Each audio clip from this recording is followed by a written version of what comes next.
Dobrý den, zde si ukážeme, jak pod novou verzí můžeme lépe pracovat s dovolenými.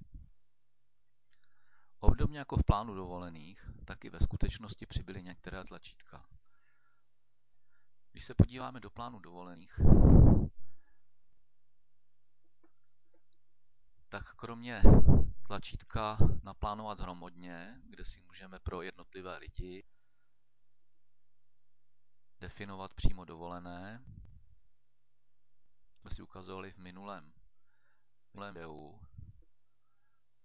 tak zde přibylo takzvané prvotní nastavení plánu.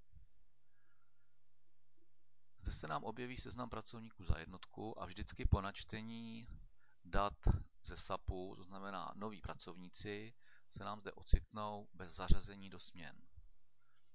Jednotlivé pracovníky přiřadíme do směn a můžeme si je prohlédnout pohledem detailu za jednotlivé směny.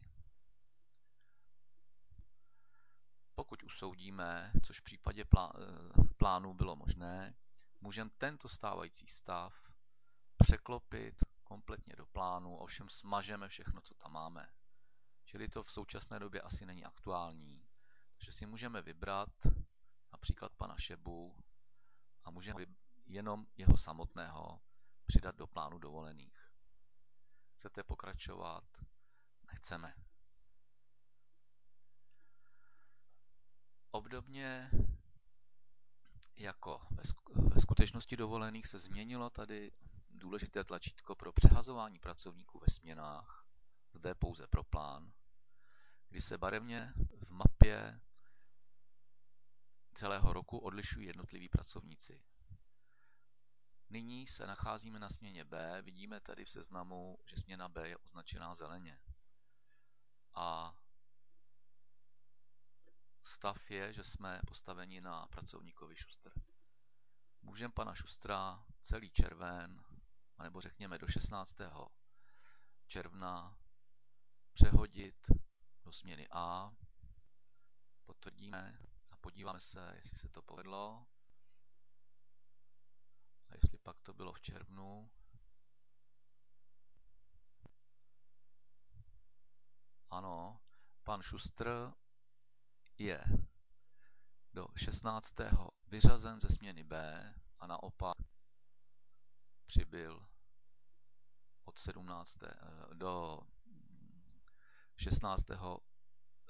se zařadil do směny A zbytek měsíce je opět prázdný.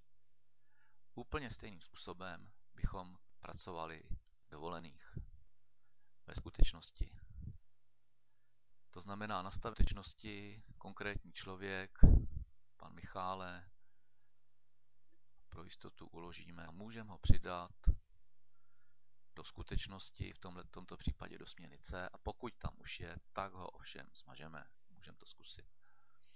Pan Michále by měl být v C. Podíváme se, jestli se tak stalo. A skutečně byl zařazen do směny C a jeho stávající údaje byly smazány. Zcela obdobně ve skutečnosti můžeme pevně zde třeba pana Krajčíříka přetřídit, respektive přeřadit do jiné směny pro nějaký vybraný úsek, například do D na denní, a bylo by to někdy od 20. dubna. Můžeme to zkusit. Od 20. dubna už končí ve směně C a měl by se objevit ve směně D.